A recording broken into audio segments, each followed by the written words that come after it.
مولاي صل وسلم دائما أبدا على حبيبك خير الخلق كلهم نبوي سيرت سيد الكونين والثقلين محمد په دې خبرونه کې به تاسو ته د رسول الله صلی الله علیه وسلم د ژوند حالات په تفصیل سره وړاندې شي.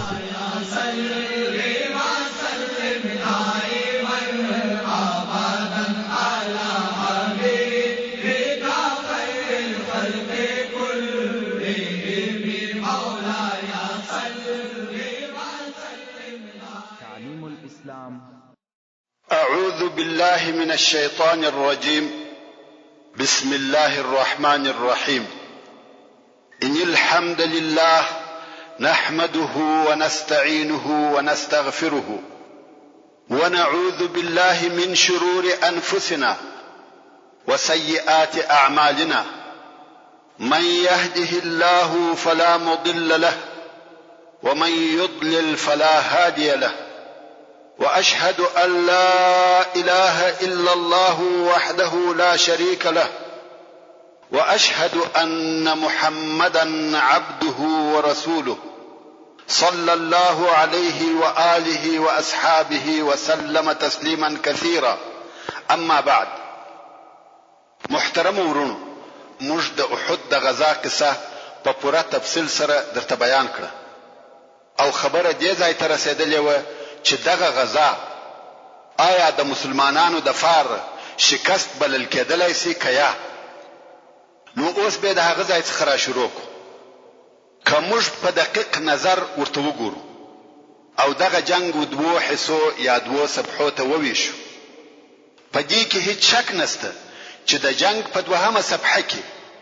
عسکري لوړوالی او تفوق د مشرکانو د لښکر و او دوی و چې پر میدان جنگ مسلطه و. د ارواحو یا انسانانو تلفات د مسلمانانو په طرف کې ډېر او زړه دردونکي و او د مسلمانانو یوې ډلې د شک وتلې شکست وخوړی ځکه وتښتېده او لاړه او د جنگ حالات د مشرکانو په نفع و. خو بالمقابل هلته یو څو شی شته چې موږ د دې څخه منع کوي چې موږ ووایو چې په دې جنگ کې فتح او بری د مشرکانو وو. هغه دا چې اول د کفارو لشکر دا ونه کولای سوای چې د مسلمانانو مرکز یا قرارګاه ونیسي یا یې تر تسلط لاندې راولي.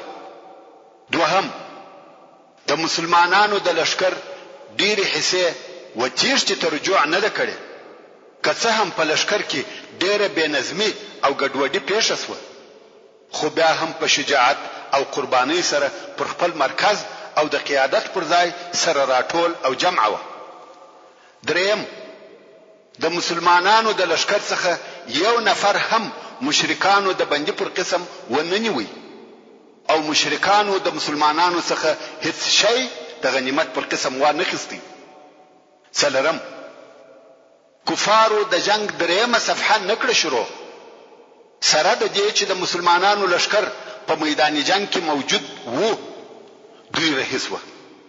په هغه وختو کې دا عادت وو چې فاتح لشکر به 2 یا 3 ورځې پر میدان جنگ پاتې کېدی،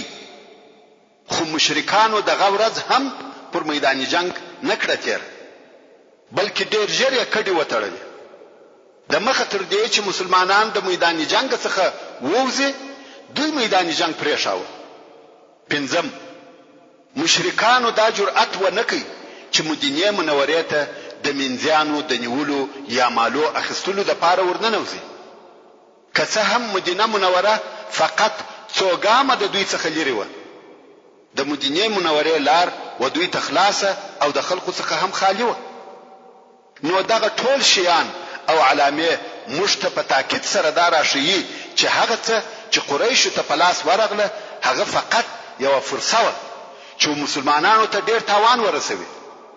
خو په هغه خپل اصلي مقصد کې چې پس له محاصرې دي د مسلمانانو لشکر په کلی ډول سره محو او نابود کې مطلق ناکام شو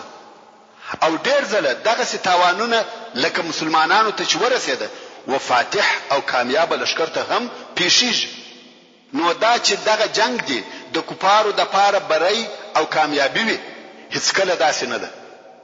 بلکې د ابو سفیان دغه تلوار چې د میدان جنگ څخه ډیر ژر ووتی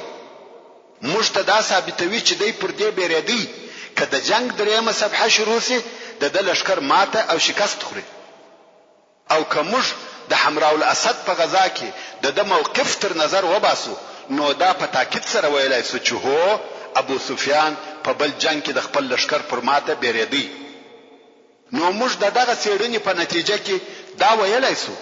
چې دغه جنگ نه د مسلمانانو د پاره شکست وو او نه د کفارو د پاره بری او کامیابی و، بلکې دا فیصله کوونکی جنگ نه، دا داسې جنگ وو چې هرې ډلې ته د کامیابی او تاوانو خپل حصہ ورسېده، چې داسې جنگ ته په حربي اصطلاح کې غیر منفصل جنگ ویل کیږي. او همدغه موضوع ته الله عزوجل د سورة النساء په 103 نمبر آیات کې اشاره کوي او فرمایي: ولا تهنوا في ابتغاء القوم ان تكونوا تعلمون فانهم يعلمون كما تعلمون وترجون من الله ما لا يرجون وكان الله عليما حكيما. يعني اي مؤمنانو تاسو د کفارو په جنگ او تعقیبولو کې سستی مکوئ. که تاسو خوږیږئ نو بهشکه چې دوی هم داسې خوږیږي لکه تاسو چې خوږیږئ، او تاسو د الله جل جلاله څخه د اجر او ثواب امید لري چې کفار دغه امید نه لري. او الله جل جلاله پر هر څه عالم دی او د ښه حکمت خاوند دی. نو الله عزوجل دغه دوه لشکره یو د بل سره په دردو او زخمو کې سره مشابه کړ چې د هغه څخه موږ دا را ایستلای سو چې مسلمانان او مشرکان په دغه جنگ کې سره مساوي و، او دواړه ډلې په داسې شکل سره د میدان جنگ څخه ووته چې یو هم غالب نه و. ورونو مسلمانان باید هیڅ کله د کفارو د جنگ څخه ونه بیریږي، په همت او مړانه باید د کفارو و جنگ ته وروځي. هو په جنگ کې به مسلمانانو ته دردونه، زخمونه، شهادتونه او تکالیف ورسیږي، خو کفارو ته هم په عین شکل سره دردونه، زخمونه، وجنه، ستړیاوي او تکلیفونه ورسیږي. مګر یو فرق موجود دی، هغه دا چې مسلمانان دغه دردو او زخمو په مقابل کې د خپل رب څخه امیدونه لري، د ابدي ژوند راحتونه، جنتونه او نعمتونه غواړي، خو کفار هیڅ امید نه لري، فقط دغه دنیوي ژوند دی او هغه هم په دغه دردو. د احد پر غزا الهی تعلیق او تبصره.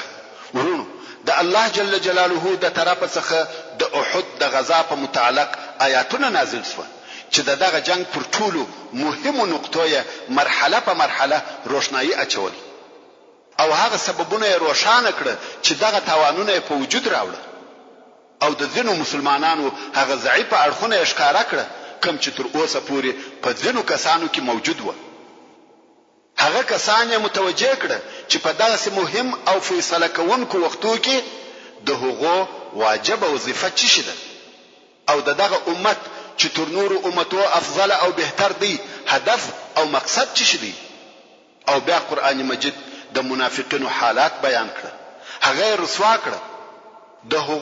هغه د زړه حالات ښکارا کړ چې د الله او رسول الله صلی الله علیه و آله وسلم سره عداوت،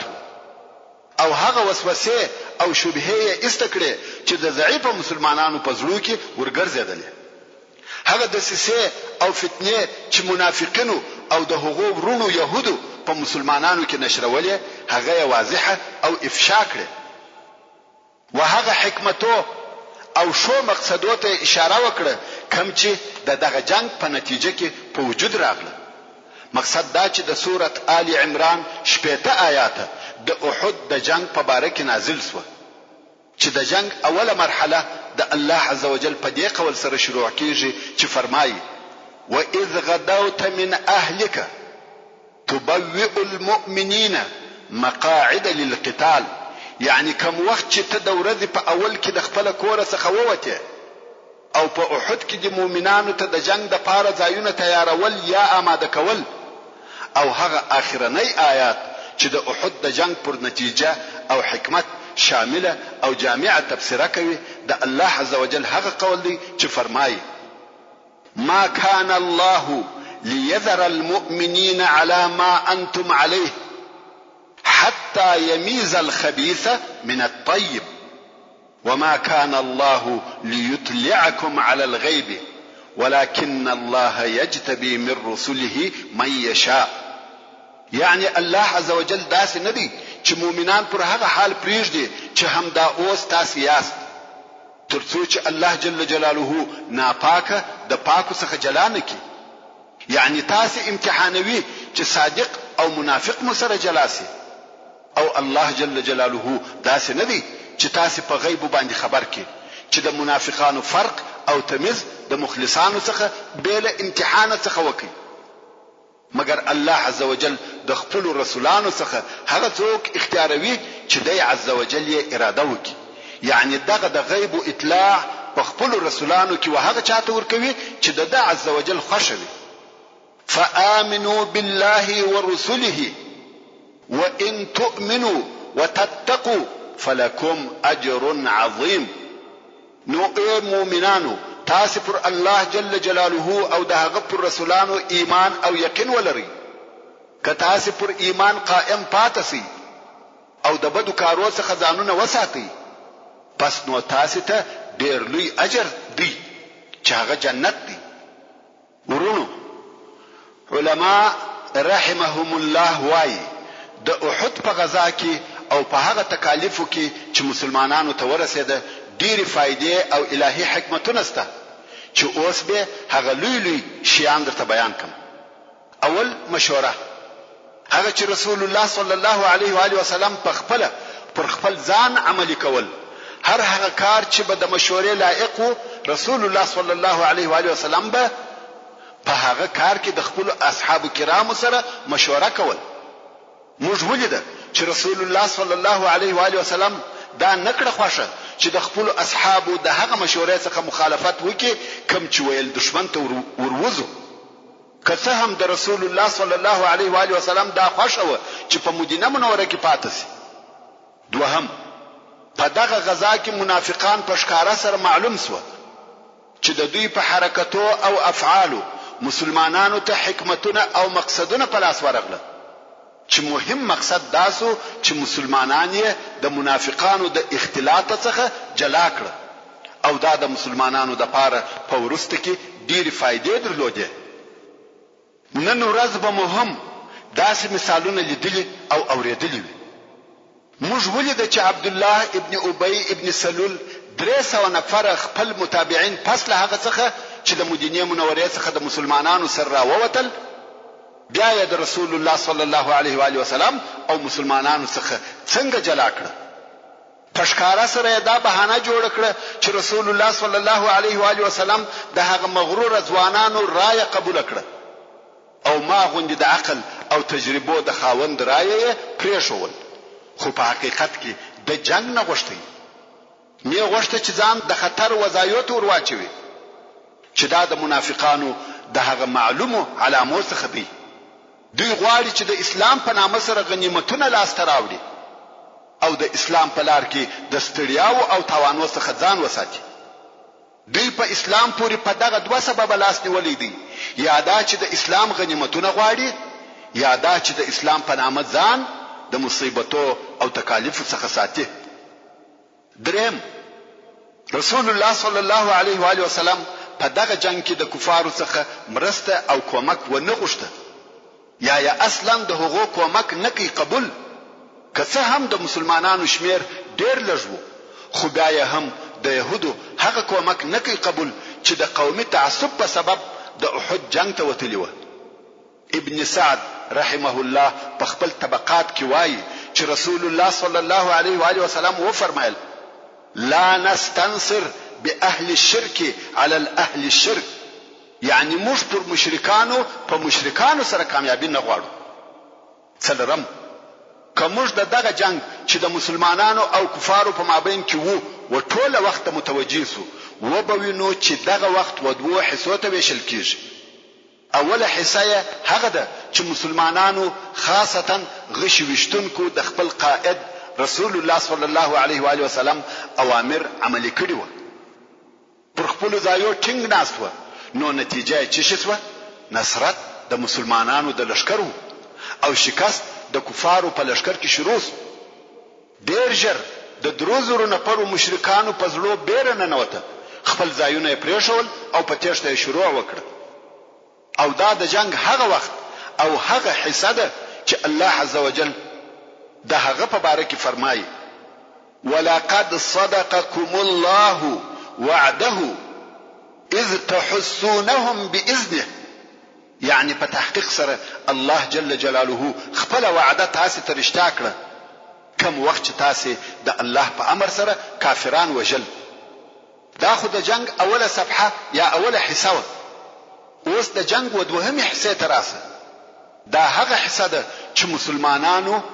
په مشرکانو پسې ځغستل او د هغو څخه غنیمتونه اخیستل. په دغه وخت کې چې هغه غشوشتونکو د هغه غره څخه چې دوی پر ناست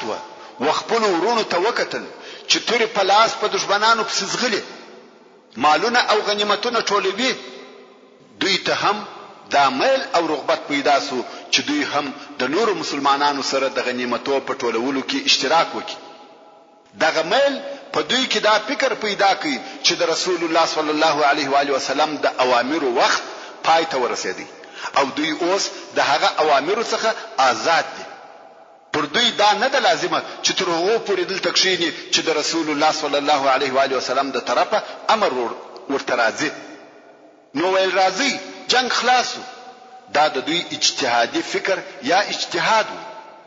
خو د دوی په دغه اجتهاد کې د دوی امیر عبد الله ابن جبیر رضی الله تعالی عنہ او ځینو نورو اختلاف ورسره وکړي. مګر دغه فکر او اجتهاد خاوندان د غره څخه کښته سو او د غنیمتو په ټولولو کې یې حصه واخیسته. د دوی دغه مخالفت نتیجه چې شوه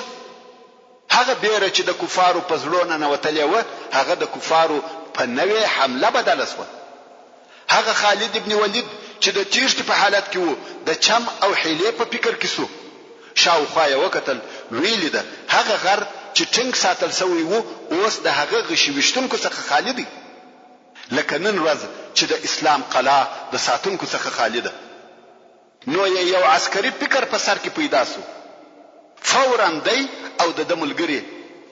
د هغه غره خواته ور وګرځیده. هغه لږ کسان چې پر غره پاته و هغه په شهادت ورسول او مسلمانان د شاده طرفه په غشولي. دا وار بیره د مسلمانانو په زړه نه وتل او هغه پیښه شوه چې د مخه مدرته بیان کړ. د جنگ پر دغه حصہ الله عزوجل تفسیره کوي او فرمایي: حتى اذا فشلتم وتنازعتم في الامر وعصيتم من بعد ما اراكم ما تحبون منكم من يريد الدنيا ومنكم من يريد الاخره ثم صرفكم عنهم ليبتليكم.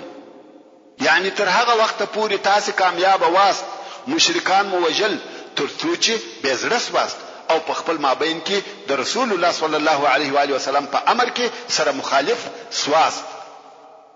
چا ویل ځو چا ویل کښینو او پس له هغه څخه مو نافرمانی وکړه چې الله عزوجل هغه شی د ښکارا کوي چې ستاسو خوښ وو چې هغه نصرت او غنیمت وو.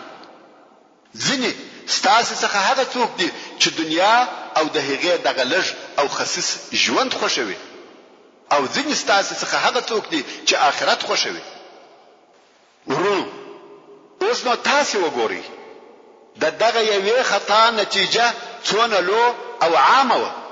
د مسلمانانو په لشکر کې د یو څو لږو کسانو د خطا نتیجه و ټولو مسلمانانو ته ورسېده.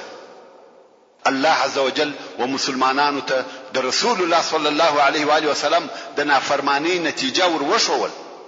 ته د هغه لږو مسلمانانو هغه لږ خطا او د نن ورځې د مسلمانانو دغه ډیری او قسم قسم خطاوي او نافرمانی چې د عام او خاصو خلقو د ژوند په هر اړخ کې ویني سره وسنجوه. بیا نو د الله جل جلاله و لطف او کرم ته فکر وکړه چې موږ ولې دغه خپل ګناهو په سبب نه هلاکوي حتی امر بالمعروف او نهي عن المنکر مو پرې ایښي دي کته په دغه باره کې فکر وکې نو به د ځینو خلکو د هغه پوښتنې جواب در معلوم سي چې دوی وایي نن ورځ ولې مسلمانان د کفارو په مقابل کې مغلوبه دي حال دا چې موږ مسلمانان یو او هغه کفار دي پنځم موږ ولیدو چې رسول الله صلی الله علیه و آله وسلم دغه جنگ په دوهمه حصہ کې ډېر آزار کړی سو وژای وکټل سو سر مبارک زخمی سو غاښ مبارک مات سو پر مخ مبارک ویني په شدت سره بهیدلې چې دا ټوله د هغه مسلمانانو د خطا نتیجه و چې د خپل قائد رسول الله صلی الله علیه و آله وسلم د امر څخه مخالفت وکړي مګر په دې کې څه حکمت وو چې د رسول الله صلی الله علیه و آله وسلم د وجل کېدو आवाज د مسلمانانو په صفو کې خبره سو جواب د رسول الله صلی الله علیه و آله وسلم سره د مسلمانانو ارتباط او د دوی په مابین کې د علیه الصلاۃ والسلام وجود د مسلمانانو د پاره داسې یو قوت وو چې دوی هیڅ کله د هغه د فراق او جلاوال تصور نو کړی او دوی هیڅ دا خیال نه کاوه چې موږ د تر علیه الصلاۃ والسلام وروسته د خپل ځانو د یو ځای کېدو یا یو قدرت د جوړېدو طاقت ولرو نو د رسول الله صلی الله علیه و آله وسلم وفات داسې یو شی وو چې د دوی په زړه کې هیڅ نور ګرځېدی لکه دا شی چې دوی د خپل فکرو څخه غورځولې وو او په دې کې هیڅ شک نشته که دوی دغه غفلت څخه د رسول الله صلی الله علیه و آله وسلم په واقعي وفات راوښتي وای زړونه به چاودلی وای هغه ایمانی بنیاد او اساس به رېږدېدلی وای نو د الهي حکمت څخه یو هم داو چې دغه اوازه په مسلمانانو کې د دې لپاره خبره کړه چې دا هم دغه عسکري درسو په مابین کې د مسلمانانو د لپاره یو لوی تجربه سي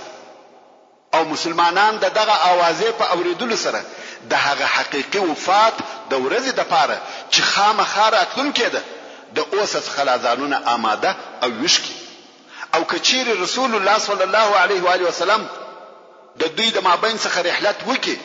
نو دوی به بیرته وهغه خپل شرک ته نه ګرځي او د همدغه عظیم درس د پاره هغه آیات د هغو کسانو پر حال د تبصره پر قسم نازل سو کم چې د رسول الله صلی الله علیه و آله وسلم د وجل کېدو د خبر په اوریدلو سره ضعف او سستی ورته پیښ شو کم چې الله عز وجل فرمایي وما محمد الا رسول قد خلت من قبله الرسل أفإن مات أو قتل انقلبتم على أعقابكم ومن ينقلب على عقبيه فلن يضر الله شيئا وسيجزي الله الشاكرين يعني محمد صلى الله عليه وآله وسلم ندي مگر د الله یو رسول دی په تحقیق سره تر علیه الصلاة والسلام د مخ ډیر رسولان تیر شوي دي ایا کدی صلی الله علیه و آله وسلم مرسي یا شهید کړسي نو تاسو به بیرته پر شا وهغه خپل کفر ته ګرځي او هر څوک چې بیرته هغه خپل کفر ته وګرځي نو هیڅ کله و الله عز وجل ته هیڅ ضرر نه رسوي او شکر کوونکو بندگانو ته به الله عز وجل ډیر ژر د خیر بدله او جزا ورکړي نو دغه درس ایجابي او مثبت اثر په هغه ورځ ښکارا سو چې رسول الله صلی الله علیه و آله وسلم واقعا د رفیق اعلا و طرف ته رحلت وکړي نو دغه د احد اوازه او هغه چې د هغه اوازه په سبب دغه آیات شریف نازل سو مسلمانان یې وش او یو حقیقت ته متوجه کړ په کوم ورځ چې رسول الله صلی الله علیه و آله وسلم واقعا هم رحلت وکړي مسلمانانو په غمجن زړه د هغه سره وداع وکړه او د هغه امانت وساتلو ته متوجه شو چې رسول الله صلی الله علیه و آله وسلم و دوی ته ورپرې شي چې هغه د دعوت او فی سبیل الله جهاد امانت او دغه امانت په ساتلو سره مسلمانان په خپل ایمان کې قوي او په عقیده کې شدید پاتې شو منګر نن ورځ پر دغه نو تاسو نور تفسیر وکړي شپږم د انبیاء علیهم السلام د ژوند عادت داسې وي چې یو وار په امتحان مبتلا کیږي او بیا آخرنی کامیابی د دوی وي او په دې کار کې حکمت دادی که همیشه کامیابی د انبیاء علیهم السلام سره وي نو به په مسلمانانو هغه څوک نه نوځي چې واقعا مسلمانان نه دي نو به صادق او منافق نه سره پیژندل کیږي او که همیشه شکست دوی سره وي نو هغه د بعثت او نبوت مقصد نه تر سره کیږي نو د الهي حکمت دا تقاضا و چې نصرت او شکست دواړه سره یو ځای کړه چې صادق د کاذب څخه معلوم او جلاسي او دا هم په دې سبب چې د منافقانو نفاق د مسلمانانو څخه پټ و کوم وخت چې د احد دغه قصې پیښ شوه او منافقانو هغه خپل نفاق په قول او عمل کې ښکارا کوي مسلمانان پوسو چې د دوی په لباس کې دشمنان لري نو وهغه ته آماده سو او د هغه څخه ځانونه وساتل وم په ځینو ځایو کې د نصرت او برید زندېدل د نفس شکست دی کوم وخت چې مسلمانانو ته د شکست حالات پیښ شو صبر یې وکړي او منافقان عاجز شو اتم الله عز وجل د خپل مؤمنو بدنګانو د پاره په جنت کې داسې کورونه او منزلونه جوړ کړي دي چې دوی په خپل عمل سره وهغه مقام ته نشي رسیدلای نو ځکه ودغه بندگانو ته داسې تکالیف او زحمتونه پیښ کړي چې د هغو په واسطه سره وهغه خپل منزل ته ورسیږي نه هم تاسو په هیڅ چې شهادت د ولایت د لوړو درجو څخه دی نو الله عز وجل خپل خاص بندگان په دغه درجه سره خاص کی شهادت ور نصیب کی لسم الله عز وجل د خپل دشمنانو د هلاک او په دوزخ کې د سخت عذابو اراده فرمایلی ده نو خود و دوی ته داسې اسباب برابر کی چې دوی په هغه سره د هغه عذاب ور او لائق وګرځي لکه کفر او بغاوت سرکشي او نافرمانی او د الله عز وجل د دوستانو ظهیرول چې د دوی په دغه کارو سره د مسلمانانو ګناهونه تویږي او د کافرانو د هلاک سبب ګرځي یو لسم تاسو راسي چې یو څه هغه حالات ته متوجي سو چې د رسول الله صلی الله علیه و علیه وسلم اصحاب په هغه وخت کې یو په بل پسې وجل کېده چې دوی د علیه الصلاۃ والسلام ساتنه په خپل بدنوال سره د مشرکانو د غشو او د توري د ضربو څخه کول دوی د غشو تر باران لاندې یو په بل پسې غځارېدل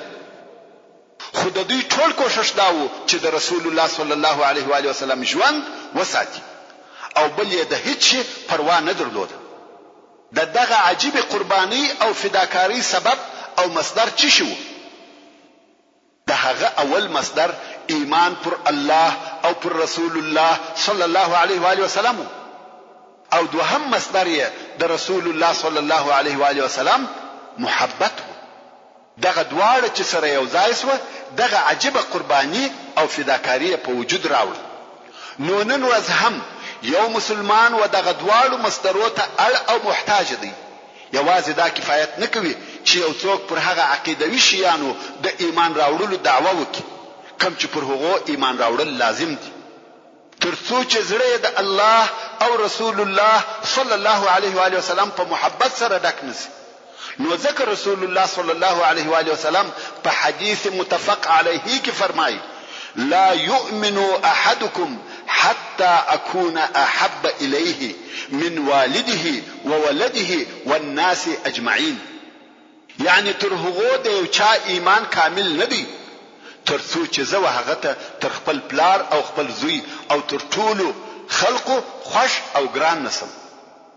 او دغه محبت تفصیل او بیان داسې کیږي الله عز وجل و انسان ته عقل او زړه ور کړی دی عقل د دې د پاره دی چې په هغه سره فکر وکړي او پر هغه شیانو ایمان راوړي چې پر هغه باندې ایمان راوړل فرض او ضروری دي او زړه د دې د پاره ور کړی دی چې هغه د هغه چا او هغه شی په محبت کې استعمال کې چې الله عز وجل د هغه په محبت سره امر کړی دی او د هغه چا یا شی په بغض او عداوت کې استعمال کې چې الله عز وجل د هغه په بغض او عداوت سره امر کړی دی نو کزړه د الله عز وجل او رسول الله صلی الله علیه و آله وسلم او د صالح بندگانو په محبت نسی مشغول، خامخا به د شهواتو، خواهشاتو او محرماتو په محبت سره ډک سي. او کدا چیرې زړه د شهواتو او خواهشاتو په محبت ډک سو، نو هیڅ کله یوازې عقیده د دې سبب نسی ګرځیدلای چې خپل خاوند د قرباني او فداکاری و یو عمل ته هم آماده کړي. چې دغه حقیقت هغه شی دی چې د تربیه او اخلاق علماو د اولویاتو څخه بللی دي، او تجربو هم دغه شی ثابت کړی دی. د دې لپاره به یو ښکاره مثال درته بیان کوم.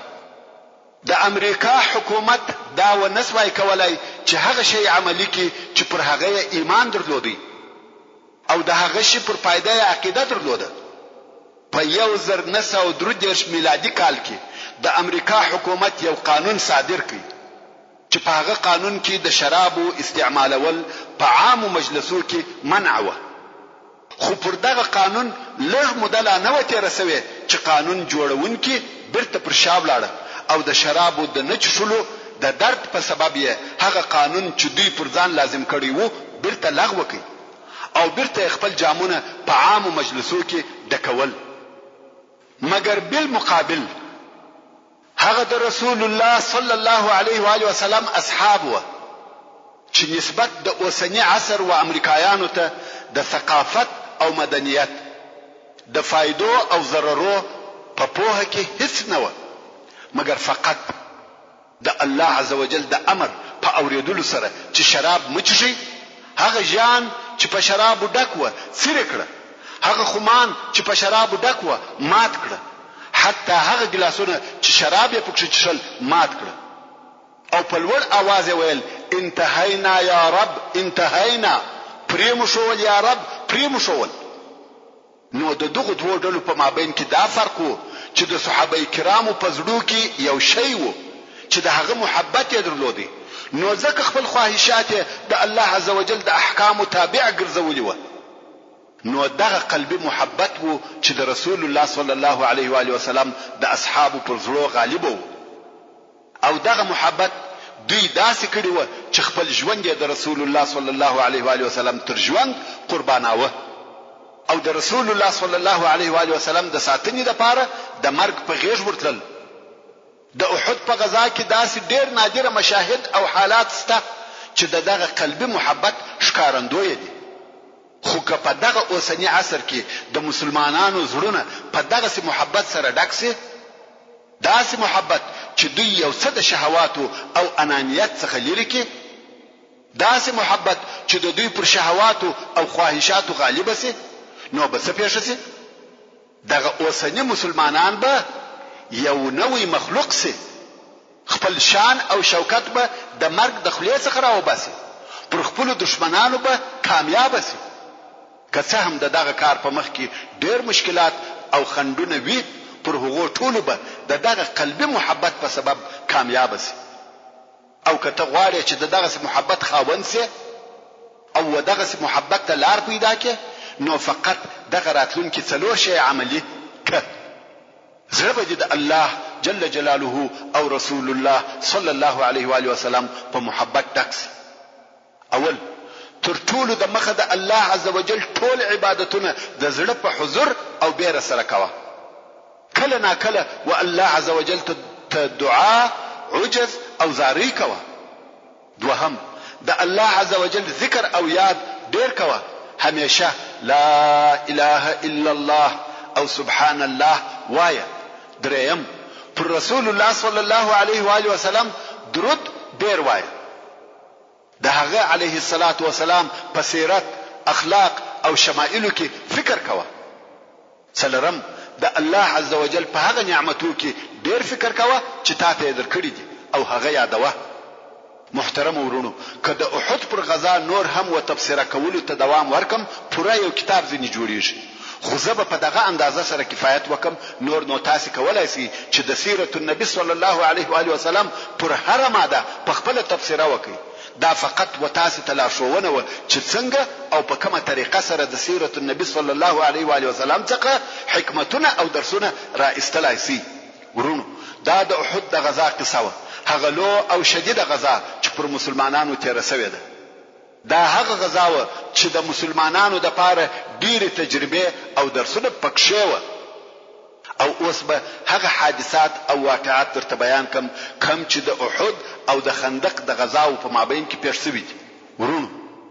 د احد جنگ د مسلمانانو پر شهرت ډېر بد اثر وکړ.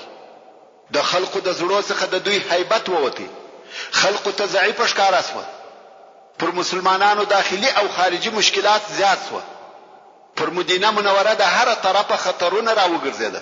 يهودو، منافقانو او صحرایي عربو په ښکاره سره د دشمنی اعلان کاوه. او هرې ډلې دا اراده کړې وه چې مسلمانانو ته یو تکلیف پیښ کړي، بلکې دا یې امید و چې مسلمانان ختم او فیصله کړي. نو ځکه د احد پر جنگ 3 میاشتې لا نه وې تېرې سوې چې د بنو اسد قبیلې د مدینې منورې د حملې دپاره ځانونه آماده کول. او بیا د هجرت د 4 کال د سفر په میاشت کې د عضل او قاره قبیلو داسې یو چم او د سیسه جوړ کړ چې د رسول الله صلی الله علیه و آله وسلم د اصحابو څخه د 10 نفرو د وژل کېدو یا شهادت سبب وګرځیده. او په عین دغه میاشت کې د بنو عامر قبیله داسې یو خیانت وکړي چې د رسول الله صلی الله علیه و آله وسلم او یا نفر اصحاب کرام پکښ ووژل شول. چې دغه واقعه د بئر معونه په واقعه سره مشهوره ده. همدارنګه د بنی نظیر يهودو په دغه وختو کې په ښکاره سره د دشمنی نارې وهلې، ترڅو چې دغه کال یعنی د هجرت د 4 کال د ربيع الاول په میاشت کې داسې یو چم جوړ کړي چې په هغه کې د رسول الله صلی الله علیه و آله وسلم د وژلو اراده کړې و. او د هجرت د 4 کال د جمادی الاول په میاشت کې د بنو غطفان قبیله پر مدینه منوره د حمله اراده وکړه. مقصد دا کم هیبت او دبدبه چې مسلمانانو د احد په جنگ کې د لاس ورکړه، د هغه په سبب تر یو وخت پورې مسلمانان د هر طرفه د خطر سره مخامخ وو. مګر دا د رسول الله صلی الله علیه و آله وسلم حکمت وو چې دغه خطرونه دفع کړه او مسلمانانو ته برته هغه د لاسه وتلی هیبت را وګرځاوه او دوی ته برته مجد او لوړوالی، شان او شوکت د سره ور وګټي. اول هغه کار چې دغه هیبت د راګرځولو د پاره رسول الله صلی الله علیه و آله وسلم وکي هغه وحمراء الاسد ته وتلوه. دا چې په پرون کې د احد جنگ پای ته ورسېدی او په نن کې رسول الله صلی الله علیه و آله وسلم د خپل اصحاب سره په دشمن پسې وحمراء الاسد ته وځي. په دغه کار سره تر ډیره اندازې د خپل لشکر هیبت او شهرت وساتي. په دغه کار سره د مدینه منورې يهود او منافقان په حیرت کې واچول او بیا تر هغه وروسته نور داسې عسکري مناورې تر سره کړې چې په هغه سره یوازې دانه چې مسلمانانو خپل پخوانی هیبت لاس ته راوړي، بلکې تر هغه زیاتوب هم وکړي. نو زموږ په راتلونکي بحث کې به ان شاء الله تعالی دغه موضوعات په تفصیل سره درته بیان شي. اول، هغه څوک چې د احد تر غزا وروسته د مسلمانانو پر ضد راپورته سوه هغه د بنو اسد قبیله وه. غواړي چې پر مدینه منوره حمله وکړي، ځکه د دوی دا خیال وو چې مسلمانان د احد د جنگ په واسطه تر اوسه ضعیف دي. نو یې دا فکر کاوه چې پر مسلمانانو په ډېره اساني سره کامیاب کیږي او دغه یې موقع ده چې پر مدینه منوره حمله وکړو او د مدینه منورې خیر او برکت چې مقصد یې میوه او مالونه و یوسف. د بنو اسد د قبیله مشر چې طلیحه ابن خویلد نومېدی، دی هغه څوک دی چې د رسول الله صلی الله علیه و آله وسلم تر رحلت وروسته د ابوبکر صدیق رضی الله تعالی عنہ د خلافت په وختو کې د نبوت دعوه وکړه او د ردت په جنگو کې خالد ابن ولید رضی الله تعالی عنہ ماته ورکړه او دی وتښتېدی. او بیا دغه طلیحه په وروسته کې مسلمان سو او د فارس سره په جنگو کې په شهادت ورسېدی.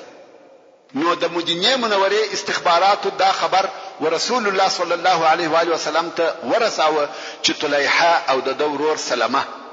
په خپل قوم کې ګرځي او خلق د رسول الله صلی الله علیه و آله وسلم و جنگ ته سره یو ځای کوي.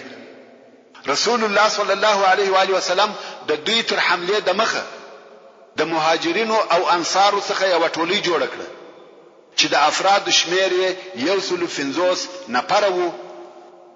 او دغه ټولي قومندان یې ابو سلمہ رضی الله تعالی عنہ مقرره کړ. ابو سلمہ رضی الله تعالی عنہ د هجرت د 3 کال د محرم په میاشت کې د بنو اسد د قبیله پر طرف حرکت وکړ. بنو اسد په دې حال نه دي خبر د هغو تر آمادګۍ او حمله د مخه د هغو په بخبرۍ کې د مسلمانانو د طرفه حمله پر وسو. د بنو اسد قبیله سره وپاشل شو او په تېښته ځانونه خلاص کړ او مسلمانانو د هغو شان او پسونه په غنیمت سره واخیسته او بیرته مدینه منورې ته سالم او غانم ولاړ. په دغه حمله سره د بنو اسد قبیله وبېرېده او پر مدینه منوره هغه خپل حمله پرېښول او ابو سلمہ رضی الله تعالی عنہ پس له هغه څخه چې مدینه منوره ته ورسېدی تر هغه زخم یې ویني الاسبه چې د احد په ورځ زخمی شوی وو او پس له لږ مودې څخه وفات شو. د خالد ابن سفیان الحزلی د وجلو د پاره د عبد الله ابن انیس رضی الله تعالی عنہ لېږل. ورونو د مدینه منوره په جنوب کې و مکه مکرمه ته نږدې یو قبیله اوسېده چې د حذیل قبیله ورته ویل کېده او دغه قبیله مشر او رئیس خالد ابن سفیان الحزلی نومېدی. دغه خالد ابن سفیان غوښته چې پر مدینه منوره یو قوي او شدیده حمله وکړي. نو دغه حمله د کولو د پاره د لشکر په جوړولو او راټولولو شروع وکړه. د هر ځای څخه خلق ورته راتله. دلته بیا د مدینه منوره استخباراتو دا خبر ورسول الله صلی الله علیه و آله وسلم ته ورساوه چې خالد ابن سفیان د مسلمانانو د جنگ د پاره لشکر جوړوي. نو رسول الله صلی الله علیه و آله وسلم دا اراده وکړه چې د مخه تر دې چې دای پر مدینه منوره حمله وکړي باید مسلمانان د دې حمله او خطر څخه خلاص. نو رسول الله صلی الله علیه و آله وسلم د اصحاب کرامو څخه یو نفر اختیار کړ چې ډېر هوښیار، ذکی، دلاوره او جنگي پهلوان. دغه سړي نوم عبد الله ابن انیس. رسول الله صلی الله علیه و آله وسلم ورته فرمایل ولارسه کدی وکولای سوای چې خالد ابن سفیان ووجنه ووجنه. عبد الله ابن انیس ویل یا رسول الله زه خالد ابن سفیان پرنګ نه پیژنم. رسول الله صلی الله علیه و آله وسلم و فرمایل هر وخت چې ووینې زړه به د بیر ډکس یعنی ځنی و به بیرېږي. رسول الله صلی الله علیه و آله وسلم د خالد ابن سفیان د پیژندلو د پاره دغه نشانی ورته ویل. خو عبد الله وای زه دغه خبرې څخه ډېر په تعجب کې سوم ځکه زه هیڅ وخت د هیڅ چا څخه نه وم بیرېدلی او اوس څنګه بیرېږم. خیر عبد الله ابن انیس رضی الله تعالی عنہ د تک د پاره ځان آماده کړ او یوازې رهیسو د مدینه منورې څخه قریب تر مکه مکرمه پورې تګ وکړ. دغه سریه ته د عبد الله ابن انیس سریه ویل کېږي ځکه دای په خپل یوازې یو ټولي و چې د یو جنگي عسکري هدف او مقصد د پاره رهیسوي او پر ټوله لار یوازې رهیو. پر لار نه د څخه څوک بیریږي او نه په د پروا کېږي ځکه د یو نفر دی او اسلحه هم ورسره نشته. د فقط یو خنجر د ځان سره پټ اخیستی وو، نور نو د باندې نه تور لري نه نور اسلحه. د مازیګر د لمانځه وخت وو چې د بني حذیل و منطقه ته ورسېدی. هلته یې غونډې ته وختي. د الله عزوجل په اراده کوم وخت چې د غونډې ته وختي هلته یو نفر ولیدي چې شذ هم ورسره دي. د هغه نفر په لیدلو سره د عبد الله رضی الله تعالی عنہ زړه په بیره ډک شو. دغه سړي څخه ډېر و بیرېدی او دا هغه علامه او نشانی و چې رسول الله صلی الله علیه و آله وسلم د خالد ابن سفیان د پیژنګلوي د پاره ورته ویلې و. عبد الله وایي زه پوسوم چې دغه نفر خالد ابن سفیان دی او زما د مقصد سړی هم دغه دی، باید وی وژنم او اوس د مازیګر د لمانځه وخت دی. کلمنځ کوم شاید دی راڅخه ولاړ سي او کدی وژنم شاید لمونځ راڅخه قضا سي. نو زه د پر طرف رهیم او په اشاره سره لمونځ کوم ترڅو چې خالد ته ورسېدم مال منځ پوره کړی وو. خیر خالد ته ورسېدم. خالد پوښتنه راڅخه وکړه چې څوک یې؟ ما ویل د خزاعه د قبیلې یو نفر یم او اورېدلې مې دي چې د محمد صلی الله علیه و آله وسلم د جنگ د پاره لشکر جوړوي. نو مې دا خوښه وبلل چې ستا سره په دې جنگ کې شریک سم. خالد ویل هو ښه دی. ما نورې خبرې ورسره شروع کړې. خالد زما د طرفه مطمئن او بیغمه و ځکه زما سره هیڅ اسلحه نسته. نو ده هم مجلس را سره شروع کړ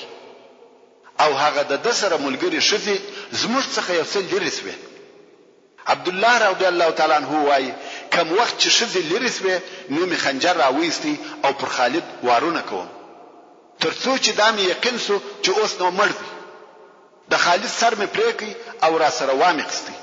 وروسته ښځې راغلې کګوري سړی مړ پروت دی او زه تللی یم. ښځو نارې او بغارې کړې. څو خلک سره راټول سو خو عبد الله تللی او پټ شوی و. عبد الله رضی الله تعالی عنہ د هجرت د 4 کال د محرم د میاشتې پر 5 تاریخ په دغه خپل وظیفه پسې د مدینه منورې څخه رهیسو او د شنبه په ورځ چې د محرم د میاشتې 23 تاریخ وو بیرته مدینه منورې ته ورسېدی. چې په دې حساب عبد الله رضی الله تعالی عنہ اتلس ورځې د مدینه منورې څخه غائب وو. او اوس چې عبد الله مدینه منورې ته ورسېدی او رسول الله صلی الله علیه و آله وسلم چې د لري ولیدي ورته خندل او وی فرمایل افلح وجهك يا عبد الله. عبد الله ویل افلح وجهك يا رسول الله. ورونو دا د عربو اصطلاح و چې یو څوک به پر خپل مقصد کامیاب وسو دغه جمله به ورته ویل چې د لفظ ترجمه یې داسې ده کامیاب او مقصد ته ورسېدی استامخ. نو ځکه د دواړو د طرفه دغه جمله وویل سو او عبد الله رضی الله تعالی عنہ د خالد سر د رسول الله صلی الله علیه و آله وسلم و مخته کښېښاو.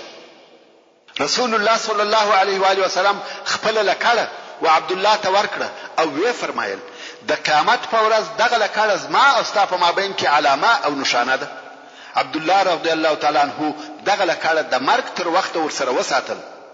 او د مرګ په وخت کې وصیت وکړي چې دغه لکړه د زما سره په کفن کې کښېښول شي. خالد ابن سفیان الهذلی چې د کفارو د رئیسانو څخه یو رئیس وو په دغه طریقه سره ووژل شو او د عبد الله ابن انیس په همت او مړانه سره مسلمانان د هذیل د قبیله د هغه لوی حمله څخه خلاص وو.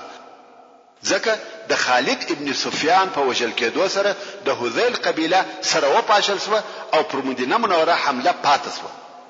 محترم ورونو زموږ د بحث پاتې حسابه ان شاء الله تعالی پراتون کې واوري. سبحان ربك رب العزة عما يصفون